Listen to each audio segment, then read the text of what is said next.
Um,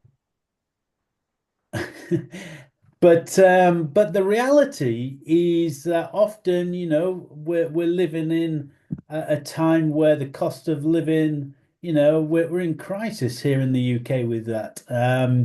It could be that your income is the same, but the bills are going higher. The mortgage rates seem to be going up and they're not stable. And, there's a lot of worry, there's a lot of stress about even retirement and, just like looking after this year, never mind thinking about beyond this year. And I guess that's where Genistar, the company Genistar, really steps into our reality. We really believe that financial independence should be within everyone's reach. And I'm just going to show you a video. Hope you don't mind. It's about 5, 6 minutes, but it explains a little bit more about Genistar and what we do and why we do what we do. So hopefully you enjoy the video. I'll just share my screen and hopefully you can hear it. Okay. So here we go. Um,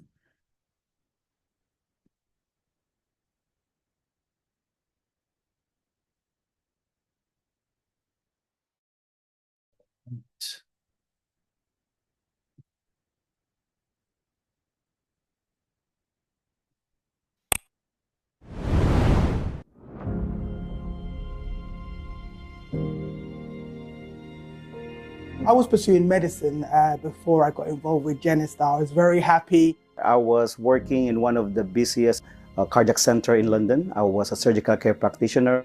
Before, our salary is not just even enough for our own needs.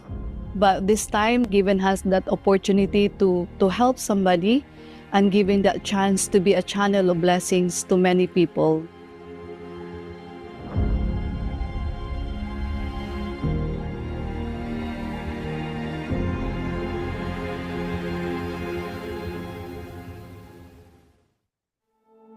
I left university with a lot of debt, and I had no way of really being able to pay that off anytime soon. So I was looking for a secondary income, went to a business overview, had a look at what they were offering, looked at the education that they were offering, the ethics and the moral that they live by, and I thought it was a wonderful opportunity for me to get myself involved with something so socially significant. I was never taught, as most people are not, the basics of financial planning, and such an important thing in our lives. It affects every area of our lives.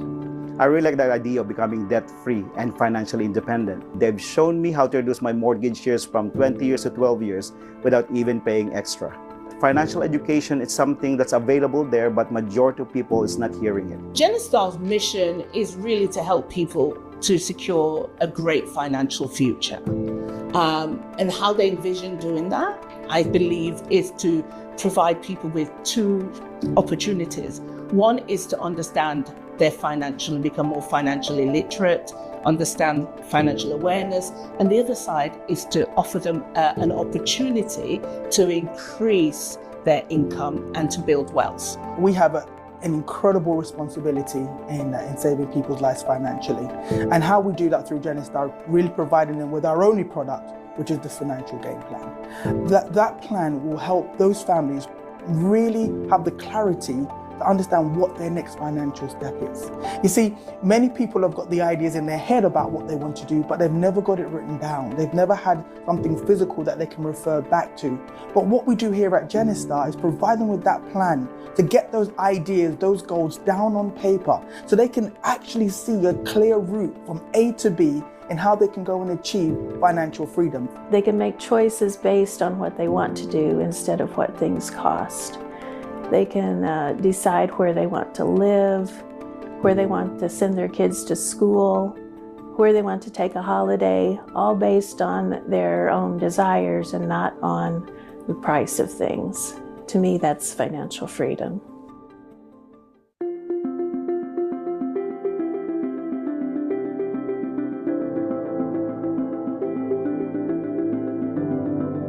Genistar core values are honesty, integrity, diversity, inclusivity, and teamwork.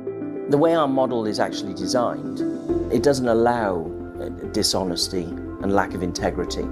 It kind of shifts away the people who come in who see it as a money-making machine.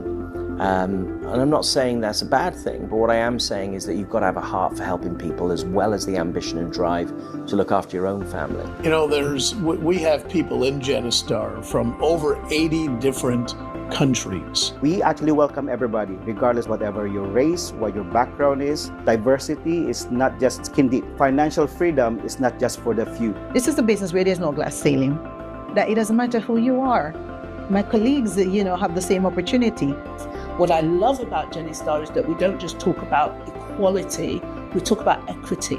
Many women in the workplace don't get to identify as being someone who can build or become a leader. I love the fact that you're bringing groups of people together, really being able to help them not only improve their own finances, but also impact others. We believe in a partnership, and that can be a couple, a family.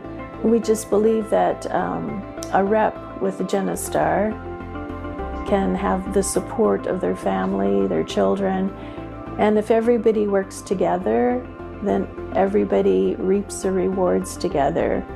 And if you set your goals together, then everybody knows what they're working for. My partner, William, I could not do this without him, because I do believe that in every woman's success, there's a man behind that, and he is the one praying for me all the time. Partnership that Genistar can bring, whether that's with a husband and wife, whether that's to a couple, whether that's you and your children coming in to the business. My children are all part of my Genistar journey. They're all in the business with me.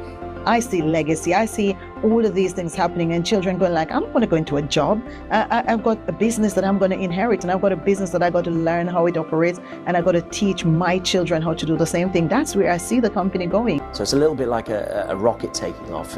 Apparently it takes 80% of its fuel to get the thing airborne, but they can use 20% that's remaining to go to the moon and back. And I believe that's where Genistar is right now. I believe with everything that we've put in place, it's going to be an explosive year where we can build on what we've put in place and start opening up in every single town and city across the United Kingdom.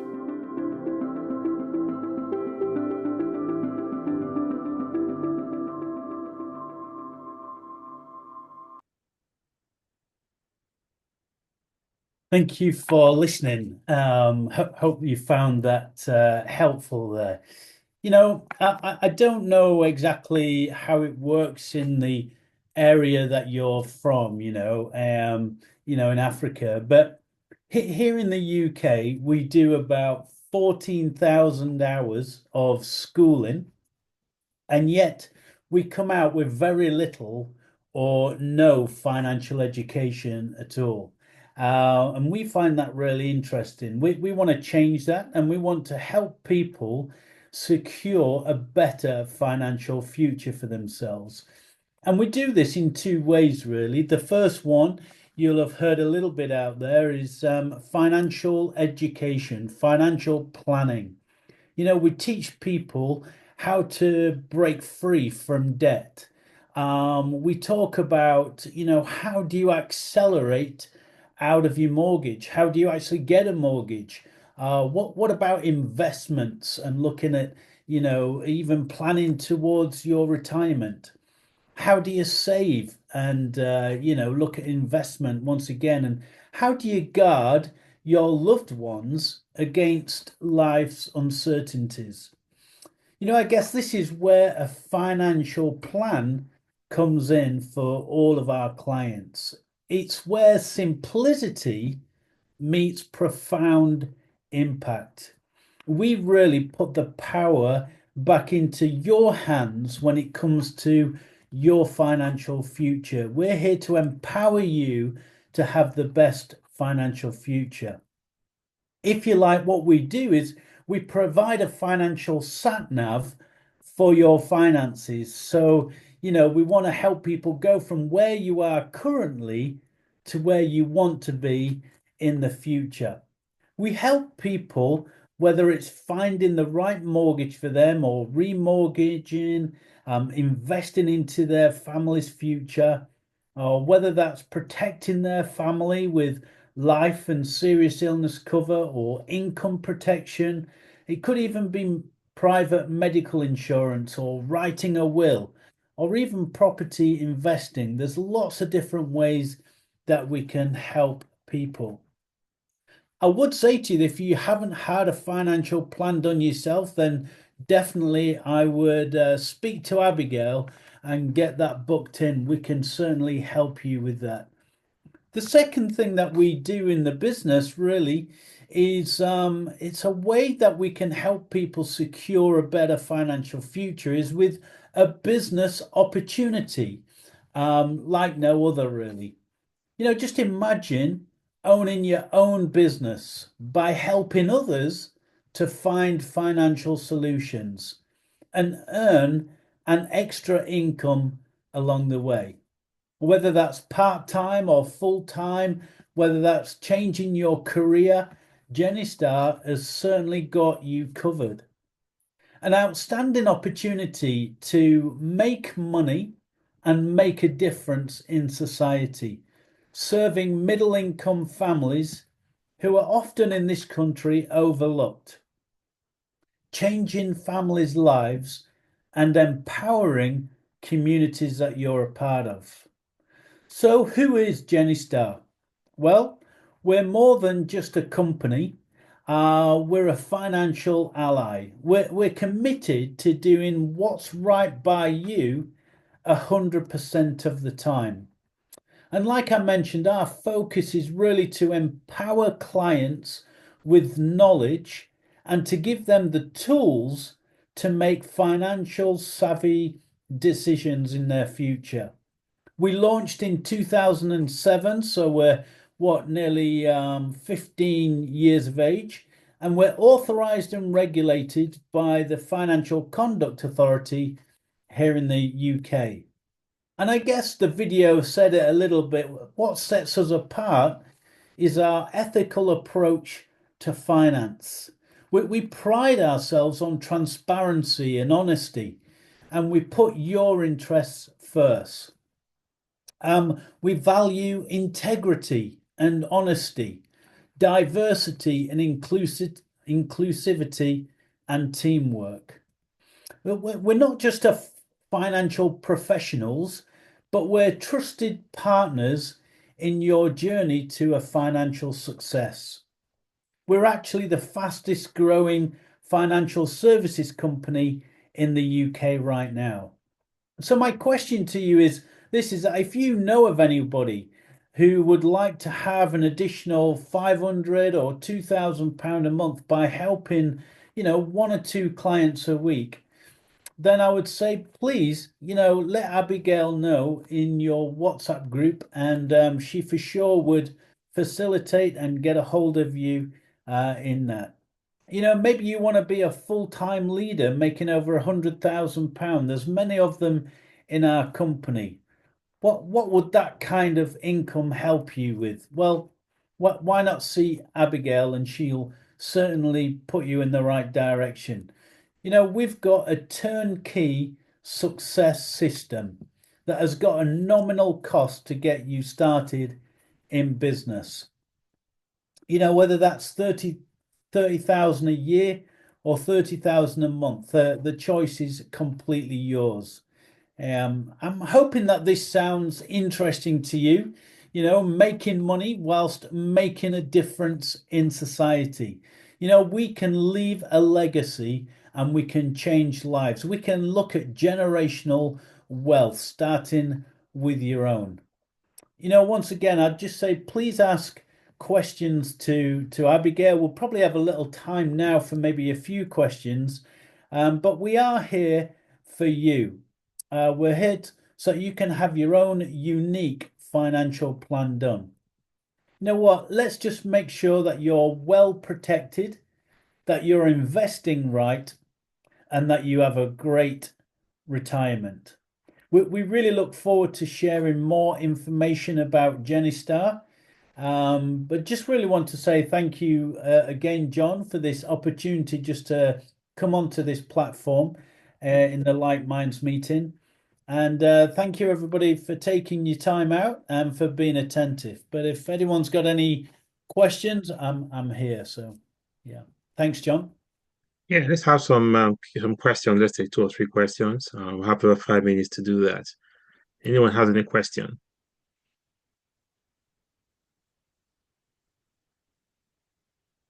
If you're talking, you're mute.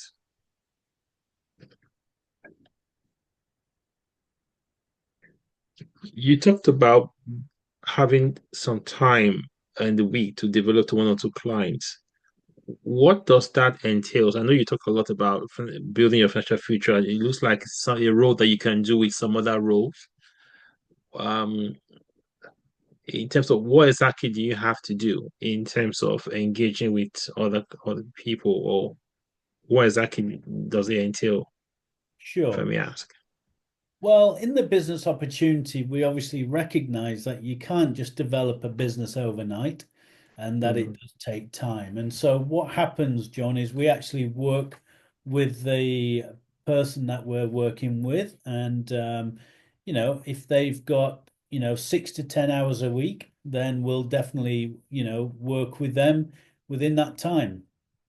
I guess we really base it around people's circumstances and family life and work life. So yeah, but what I would say is, you can really help, at least 1 or 2 clients a week, probably with about 8 hours a week, 6 to 8 hours a week. Okay. Can Any? I, hi. Hi. Can I just following on what John said? What do you mean by help 1 or 2 clients a week? As in, I'm not saying you should go into too much detail here because this is not going to give you time to sell Genistar, but how do you mean by helping 1 or 2 clients a week? Is it you helping the client or the client helping somebody? Because I'm trying to figure out how it adds up for you to make the extra income or to develop yourself. Yeah. Great question. Thank you. So, what I would say is the first thing that we do is we provide financial education, um, because like I mentioned, there's just a whole lack of financial education in the UK. The second thing that we would do for that family is then provide a financial plan for them. If you asked a financial advisor to go and do that plan for them, it could cost anywhere between £1,000 to £3,000, and we do it for free. But then what happens is we then refer that family to different products and services. So these are companies that we've been working with for many years who've got the same mission and mandate as what we do to help families. So whether that's, a mortgage, whether that's investing, whether it's looking at protection or, there's many different ways that we can help. And then from that, we can also offer them, an opportunity to be a part of the business as well with us. So yeah. Yeah, thanks, Kelvin. I know one of your staff, I think I signed up to Genistar like very many years ago. That's like almost 13 years now. So I first signed up to Genistar. I think I signed up to one of your insurance policies. I think that was then. I had a couple of years before we had one of your staff spoke with me, and I had Okay. a personal insurance policy via Genistar, and I used that for a while until I moved away and I got a place and I got a different policy holder. So I once had something relating to that anyway. So I have a faint idea what it's all about. So yes, if you are interested in, I think developing time to talk to people about a few things. So I think this is insurance or mortgage. I'm sure there'll be some training will involve. As a question someone is asking, whether to be part of this business, do you need some regulatory qualifications? Do you need to take some exams, or is it just purely on sales and referral business? That's the question on the chart. Yeah, because we're regulated and authorized by the FCA, the Financial Conduct Authority. We have to show that we're fit and proper to work with families. And so, yeah, in the company, there is certain modules that we have to go through and get through. Yeah. So, but there's lots of support and helps towards that. And I just say to people, if I can do it, then you can do it for sure. So, yeah, there's a lot Yeah, of I support. guess because it will involve having to talk to people about certain products, financial products. I'm assuming that the person will need to understand the financial product itself, in a way to sell it to the person you are talking to. So I think that's where that comes in. Well, Abigail, please, you guys can put your details on the chart. You can put your contact details in the chart. You can share it in LikeMinds forum after that also. And if anyone wants to reach out to you to talk to understand a bit more about Genistar and how they can be part of it, and they can reach out to you directly. I think you are with LikeMinds, so Abigail, you can take it further from there. All right. Kelvin, thank you for joining. Today is a pleasure to have you with us today, and hopefully our paths will cross again in the future. Yeah, that would be wonderful. Thank you so Yeah. much. Right. Thank you. Thank you. On this note, we want to also invite Toba, okay, and to start the second session. So Toba, are you there? Yes, I'm here. Toba is you might to say a few things about yourself, who you are, what you do, then you can carry on with your presentation. Thank you. Good evening, everyone. My name is Toba, okay. I'm part of the LikeMinds. I'm a mortgage advisor, mortgage and protection advisor, financial advisor for short. I think Kevin has helped me with some of my work, a bit of my work. So thank you, Kevin, and Abigail. We are fellow professionals. So it's just that as I said, I'm a mortgage advisor, financial advisor, specialized in mortgages, residential, commercial, buy-to-let, bridging, finance, and then in protection, that is protecting what matters to us, i.e. life, insurance, serious illness cover, income protection, whole of life, family protection, and all that. So, and I work for a company called Smooth Financial Solutions Limited, which is an appointed representative of Primis Mortgage Network. So that is who I am for short. And this evening, I'll be talking about UK home ownership and opportunities in the property industry as a whole. I believe, because as I said, I'm part of the LikeMinds, I follow the charts and everything. And I know that the bulk of us are, have newly or recently relocated to the UK. So this is the first part of my talk is just going to prepare your mind on, the opportunities that are there for you, to go on the property ladder. I know some of us are still renting. Some will say, oh, will I be able to buy a house? I want to tell you, yes, you'll be able to buy a house, and it is very easy to buy. It's just that you need to understand the steps to do so. So the first thing I want to talk about is, being a first-time buyer, what it takes to be a first-time buyer, what you need to do to successfully go on the ladder. And the first thing is to save for a deposit. And I know some people will say, oh, how do I save for deposit when my take-home cannot take me home? That is where it starts from. Delayed gratification. We got to delay our gratification to make sure, as I said, Kevin kind of helped me a bit with the presentation, that, planning, financial planning. We got to plan And I know a lot of colleagues here, a lot of the LikeMinds are they are professionals. They are, they work in the financial space. So I know financial planning is not new to us, but at the same time, we need to plan by delaying our gratification. And one thing about deposit is the bigger your deposit, the lower the rate you can access, and vice versa. If you are still on a visa,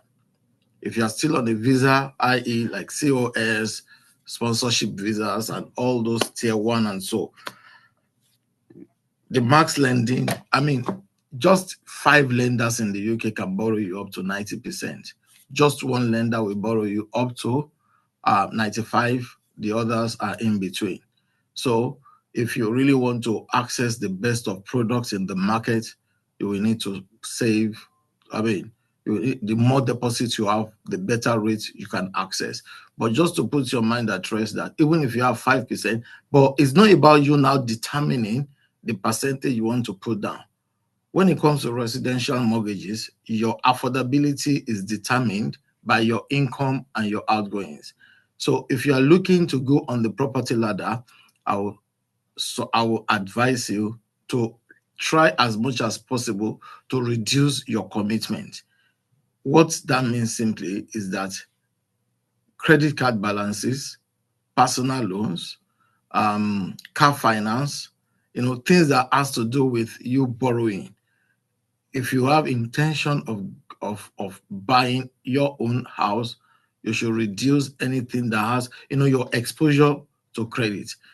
Yes, credit will be flying in front of you. They will send you letters that, oh, you are eligible for loans.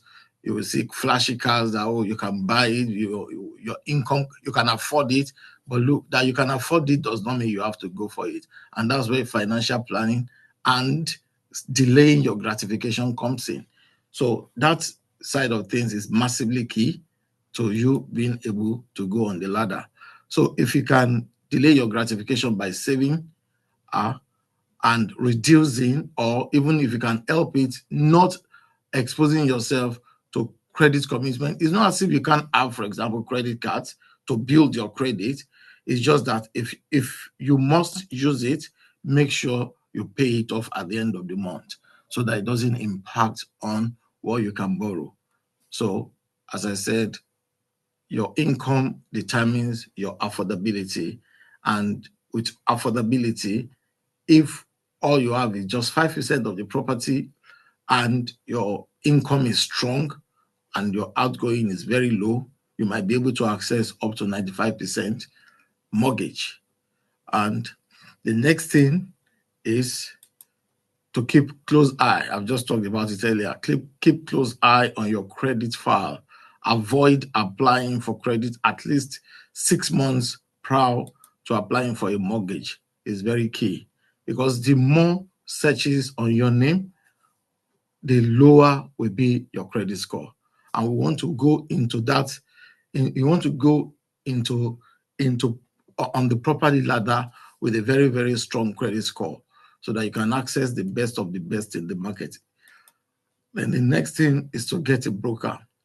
The reason why you need a broker, as I said earlier, for example, I know a lot of people on this platform are on a visa. The reason why you need a broker is to help you streamline. Because, for example, I was talking to a client. I met a client like 7-8 months ago through a forum like this. And we agreed that, by March, he will be ready for a mortgage. He was going to contact me. And guess what this guy did? He went to his bank, HSBC, wanted to get the mortgage. This guy is on COS. So they now declined him and then came back to me. I told him, why did you go to HSBC? HSBC will not give you what you want. Why? Because for them to give you anything more than 75%, you must have indefinite leave to reside in the UK, or your income must be over 100,000. So that's why you need a broker. That a broker helps you streamline your headache. It will take on the pressure, will take the pressure off you and help you source the market for the best products and knowing your circumstance through fact find, will find a lender that will fit into their lending criteria. So that way, that stress is taken off you. Then you need to research on location. Location is everything. If you want to buy right, you need to buy in a good location, i.e., for people that have a family, proximity to good schools, transportation networks, amenities like hospital and all that drives property valuation a lot. So location is massively key. Then once you decided on which area I want to live in, the broker gets you a decision in principle that you will use, that because for you to view a property, you need a decision in principle or agreement in principle. So you need an agreement in principle. No estate agent will allow you view a property without it, because that simply shows that you are serious and you are not there to muck about. And once you get that agreement in principle, you can start viewing properties. And, if you found something that you like or a property that you love, you can then make an offer. Then I need to let you know this, because a lot of people don't know this. The fact that they placed on a property 400,000 does not mean that is cast in stone. You can negotiate, you can argue. And that is part of what, for example, not all brokers, but for me, I do it for my client. I help them check how much the property is actually worth, because we have websites that we can draw comparables, the last sold price and all that. So to give them an idea of the valuation of the property and what price to dive into. And apart from negotiating, people don't know this as well, that buying a house is like a man wanting to marry a woman. You need to put up your best, feet forward, because not all the time, when estate agents have more than one offer on a property, they don't always go for the highest bidder all the time. Sometimes is who is able to get a mortgage, who is able to get this transaction over the line. Because the thing is, with estate agents, if they don't sell, they don't get paid. They only get paid on commission. So this is now you packaging yourself that, look, I have a regular job. I work, my income, or if it's a joint mortgage, income is strong enough to, kind of writing a love letter and then putting your offer forward. And I've got situations whereby my client did not put in the highest, price, and they got the deal sealed. Why? Because you need to put your best feet forward. So making an offer on a property does not mean, because sometimes you will say offer in excess of. It doesn't matter. Sometimes you're allowed to negotiate and even bring it down below what they have put on for the property. So you need to, after that, once you get your offer accepted, you get a good mortgage deal through your broker, then you need to instruct the solicitor and, apply for the mortgage. The mortgage will be offered, then, get a good building and content insurance, and that's it. You're looking at exchanging and completing the transaction. I will strongly advise that, as you continue your journey in the UK, in your financial plan, let that be in the front burner, as in getting your own house. Because if you look at it, if you are paying a rent, the moment you pay that rent, that money is gone. Whereas if you are paying a mortgage, if you are paying towards a mortgage, you are paying down the mortgage. Every single month, your equity in that house increases. So, and it's not a coincidence that 40% of household wealth in the UK is in the property space. A whooping 40%, considering the number of industries and of asset opportunities that are available. 40% of UK property wealth, UK wealth is into properties. And there is nobody that is somebody out there that has their, teeth in finance that does not have, heavy presence in the property industry. So it's worth considering that at least putting your feet forward on that ladder is very massive. And for those that already have a property on the platform, I would strongly advise you to also consider the buy-to-let space, the investment side of the business, because there is tremendous, incredible wealth in that space. In fact, you can fact check this. The Lloyds Banking Group have a target that by 2030, they want to be the biggest landlord in the UK. They are just buying everywhere. They are buying property. So if a bank is buying, aggressively, know that there's something in there for them and for everybody. 35% of your pension wealth is into the property space. That means there's something in there. So, and as I said, I specialize in residential and buy-to-let, and I'm as an investor myself. There is experience in my firm that can help you navigate all the loopholes and all the bends in that industry. So, if you have any question, I'm here. All right. Thank you, Toba, for that brief one. I think you're very much on time. Let's take some more questions. I think if you want to ask a question to Kelvin on Genistar, I think also you want to ask Toba some questions also as regards if you already trying to get into the property ladder. Just to share my own, I think I do resonate with you what you said about certain things in terms of cutting your outgoings. I think before I bought my first property, I didn't have a big income compared to what I earn now. I didn't have a big income, but one thing I did cut my outgoings significantly as much as possible. Someone told me then, why are you not driving? I didn't even have a car when I initially got my first mortgage. I was not even driving. Not that I could not afford one or to buy one. I was really trying to cut all my expenses because everything counts towards your outgoing. So I kind of cut down until I got it before I was able to, before I decided to let me buy a car. So I think I do resonate with a lot of things you said in terms of delaying your gratifications and all that. I think we have one or two hands raised up. Shegun, your hand is raised up. Do you want to ask a question? Yeah, thank you very much. Thank you, Mr. Toba, for that presentation. My question is actually related. Thank you, John, for this opportunity. And it's been a great job you're doing. Same with the first speaker, Mr. Kevin, and then Mr. Toba. I am able to, connect to Mr. Toba's presentation because I'm like at the verge, and I've had one or two instances. Actually, let me just give it like a brief background. I actually relocated my family first of all in 2022. And then till now, I have not really been resident or had any work experience in the UK. I've been working in Nigeria and then later in the US.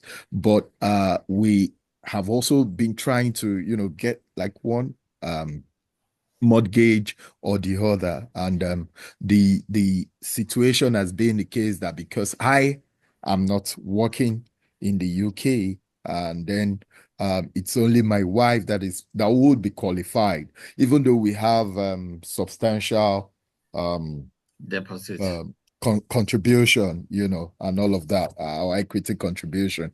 But it now started becoming ridiculous because of the requirement of these banks, or a case of having to shift grounds of equity contribution from 15% to 20% to 25%.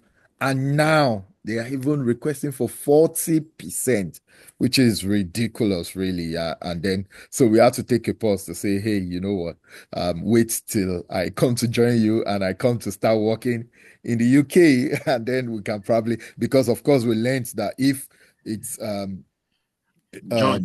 case of a joint where we both have paychecks and all of that, that it will, impact on the requirement of these banks that would be providing the finance. And since I got in, yes, still trying to job hunt, but at the same time, because I had my savings and I had my, equity contribution, I still feel like for 3 years we have been paying rent, which is huge on a monthly basis.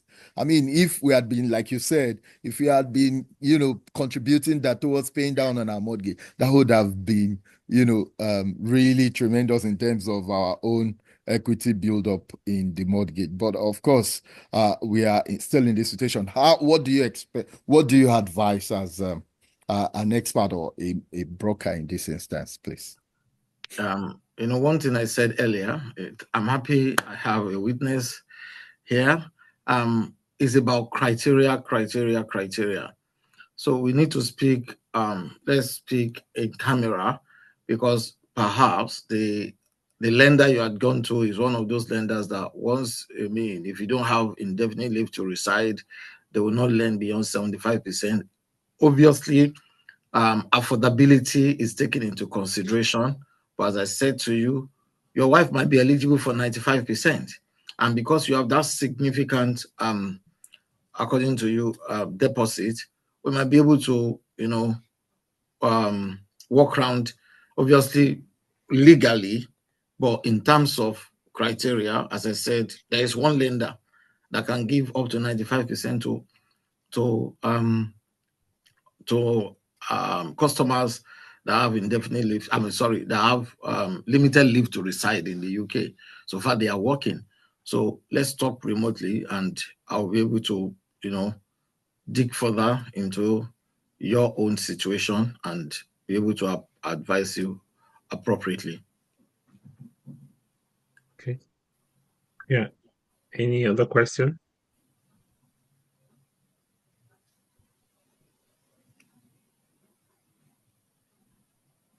Let me see any question in the chat. Let me just see if anyone not read at the moment. Anything else? Yeah, I do resonate with what you said. Because at the moment, we're trying to go into buy to let, and Toba has been a broker, has helped. I discovered that when I tried to apply for this proposal, I think I was even almost not qualified to use my existing lender. And I thought, oh, maybe that I wasn't even qualified. But I think when I reached out to Toba, and this whole process has been very, very, I think it's been very helpful. I was the one that said, no, you must come and give a talk to LikeMinds. And he didn't even suggest it. I was the one that said, no, you should give a talk to LikeMinds because of the service that he's provided to me as regards this journey trying to get into property investments. And I think I did commend his effort and the time he's taking to support this regard. Otherwise, I don't think I would have gotten here where I am today. It's just a testimony I felt worth sharing with everyone. Thank you. Right. Mr. Nandi, your hand is raised up, right? Yes, I just wanted to ask a question regarding the mortgage. I wanted to know if age actually has an impact on the tenure of the mortgage and also on the rates. It doesn't affect rates, but it does affect the term of the mortgage. But as I said to you, mortgages, if it is residential, the whole thing is determined by affordability. If it may interest you to know, I got a couple mortgage. In fact, they completed last month, March. Guess what? The husband 67, the wife 65, and it was not interest only, repayment mortgage. So it all boils down to affordability. So no two cases are ever the same. That was why I said earlier, you need to get a broker. Speak to us, we'll tell you what is possible and how we can help you. And the other question is, if you're like working on a freelance or you're self-employed, yes, yeah, and how do you check the affordability, taking into consideration the person does not have a monthly income? It doesn't matter. If you are self-employed, affordability is determined by your profit, your net profit. at the end of the year. If you are self-employed, every 5th of April, the end of the tax year, you need to do a self-assessment. You need to file self-assessment, SA 302. So it is your net profit that will be used to determine your affordability. So it doesn't matter whether you are freelancer. So far, you are self-employed, you are registered, you have a UTR, unique tax reference, you file self-assessment, and it's the profit, net profit, that will be used to determine affordability. Does that answer your question, sir? Yeah, Yeah. Right. Any other question? I think those going to do. Want to talk a little bit more about the buy to let in terms of the benefits of going into it? Yeah. And benefits, building, the one thing about, there are so many benefits, but I will just narrow it to 2. The first one is what's it called now? Cash flow. You are guaranteed. Look, by God's grace, I'm an investor. Do you know sometimes when the rent is paid, because I didn't stress myself, I gave it to estate agents. So I don't know my tenants, I don't know their number, they don't have my number. All I know is that every 13th of the month, their rent comes in. Do you know sometimes I will have even forgotten. Is when I get the invoice owner's invoice, that I will remember that, oh, actually today is 13th. So cash flow, that's the first advantage or benefit. Cash flow is not even a big deal. The cherry on the cake when it comes to buy to let is the capital growth. Because, look, as I said, if you remember, I said something, location is everything. You can't afford to buy anywhere and everywhere. There are some places, I don't want to be mentioning names. There are some places that, there are some cities in England that are dead. So you don't want to buy your house there where, the Hasbro rate is very high, unemployment rate is high, owner occupiers very, very low. What other thing? People on benefit, the rate, the population that are on benefit, all those things affect property valuation. So you don't want those areas. So if you buy right in a not average middle class area, capital growth is minimum 4%. There are places where the yield is a lot more, but average. So you can imagine your investment, you are guaranteed minimum of 4% year on year. You know what that simply means? In 10 years, that property will double in value. In 10 years, that property will double in value. So, and there's nothing as good, and that's when we are always very happy, because when you buy a house, you bought it for 130,000, and you are collecting rent. By the time you pay the mortgage, maximum mortgage rates now around 5% for buy to let, and the yield on the property about 7 to 8%.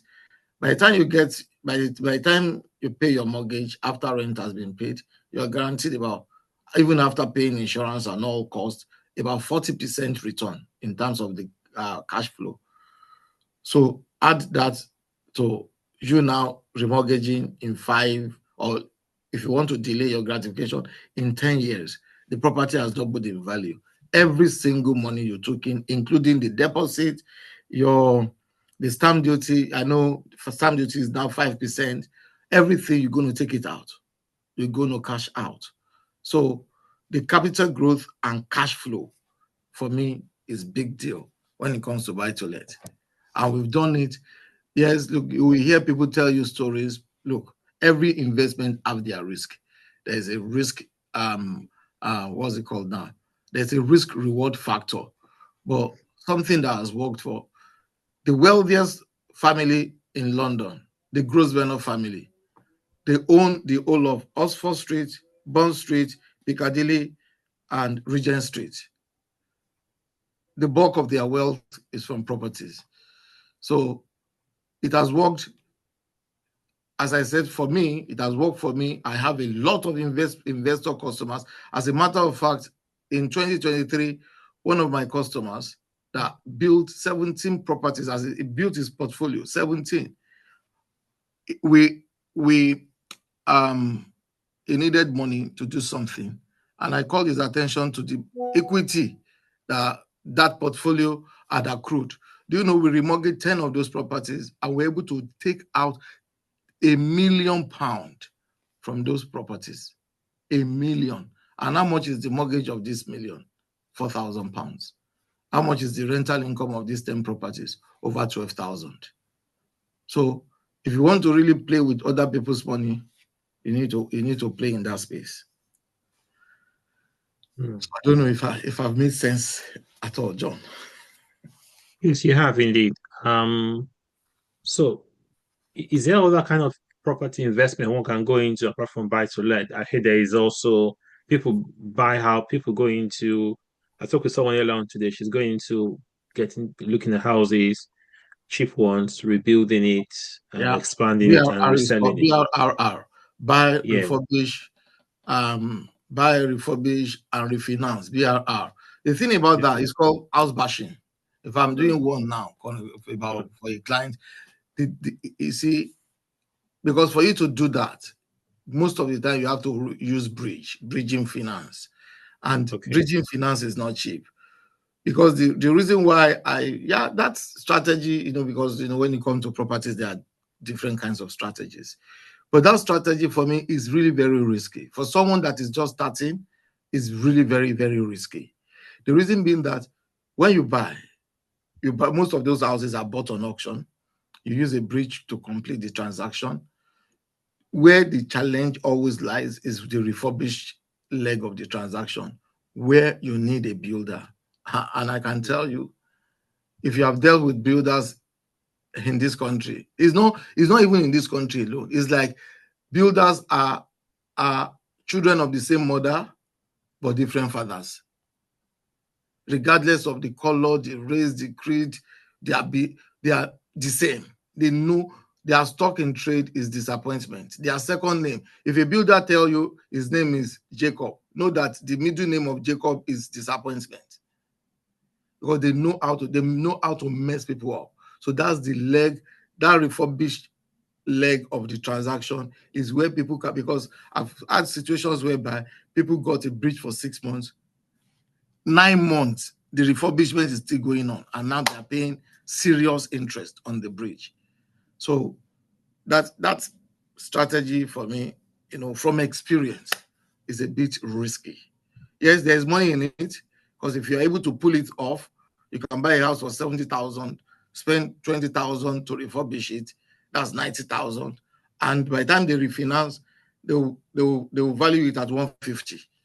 So there is a lot of money in it, but it comes with a massive risk, because when you use a bridge, the moment, because it has to be a closed bridge, you can't open it.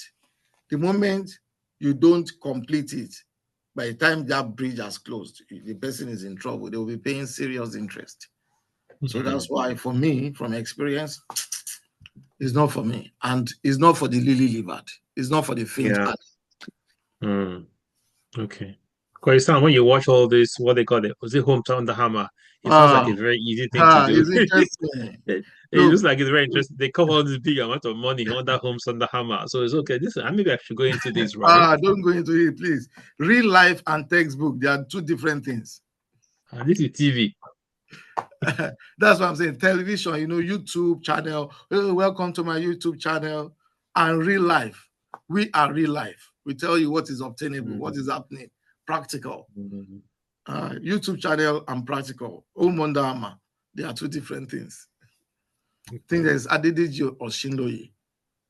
Somebody raise up there. Yeah, thank you very much, Toba. And then thank you, John, for this platform. Again, I want to say a big thank you to Kevin as well. Just a quick question.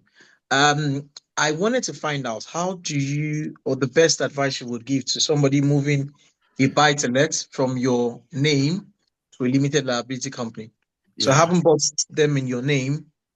Again, I know that is a very, very stringent process. You have to still resell and then. But what is your best advice in that? In terms of that? Now, thank you for that question.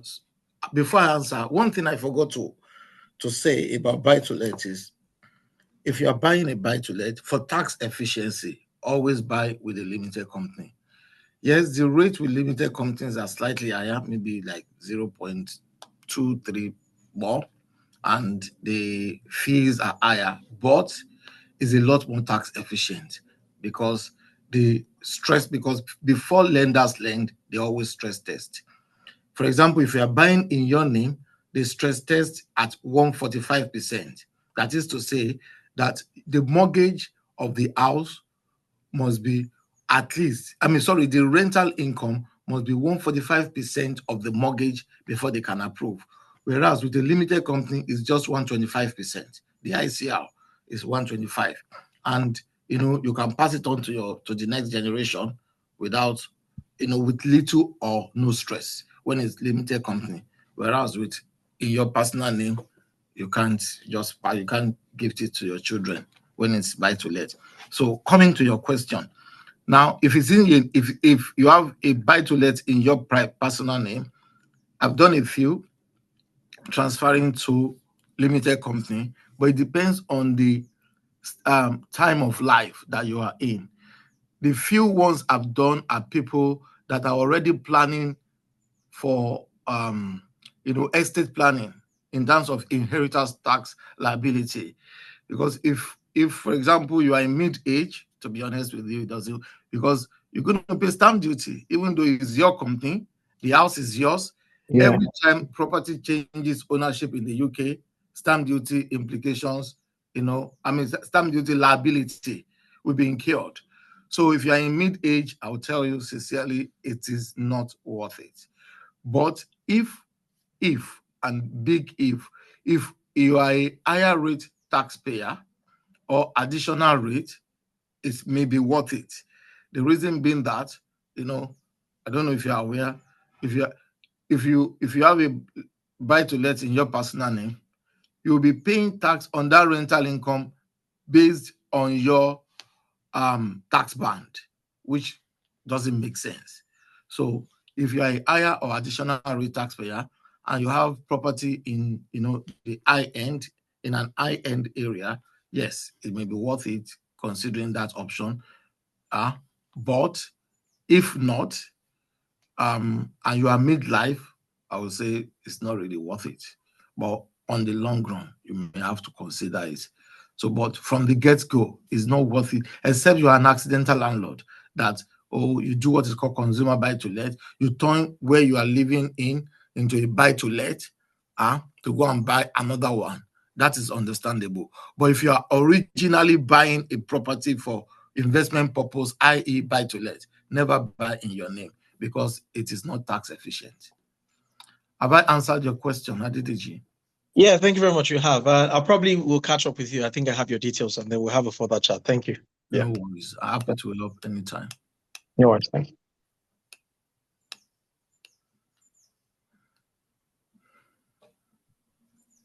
you. John, you're muted. I've shared the Toba's details on the chat. If you want to reach out to him, feel free to do that. I can see Genistar Kelvin has also shared the details of Genistar, his own details as well on the chat. If you want to explore a bit more about, I think more of it looks like a side hustle. Feel free to reach out to them directly. Like I said, I've used their services many years ago, and I don't have any complaints, to be honest. I said also, if you are looking at exploring the property market, if you are still renting, it's definitely worth looking at going to the property as quickly as possible. It goes a long, long way. Like as you said, any year that passes by, your property appreciates by 4 to 5%. So you don't have anything you don't have anything to regret, to be honest. Right. Is there any other question for Nkoi today? Yeah, Kelvin, you want to say anything before we close today, Kelvin? No, just to say a big thank you for allowing us to come on and just share a little bit about the financial education, financial planning. If we can help in any way, then we'd absolutely love to. And just keep in contact with Abigail. And thank you, John, once again. It's been a pleasure. Yes, the pleasure is on mine. Abigail, did you share your details on the chat? If you're not done that, you might want to do that as well before we call it a day. So I want to thank Oh, everybody yes, for I've coming done that. today. We peaked at 48. We are still 47. That means that today's conversation has been very productive because most people have stayed behind. So it's really, really good to have you guys today. So let's catch up again. And those of you joining for the first time, like I said, feel free to reach out to me and let's have more conversations so I know where you are in your journey and see how LikeMinds can be of help in your careers and in your pursuit. Okay. And until we meet again next month, and have a good day. And let's come up next month and with some testimonies. All right. Thank you. Thanks again, Toba, and also Kelvin. And let's connect soon. Bye bye now. Thank you very much, John. Thank you so much. Thank Bye you. bye. Bye. Bye bye. Thank you very much, sir. Bye Thank bye. you so much. All right. Thank you Bye. so much. Bye, John. Thank you. Bye bye now.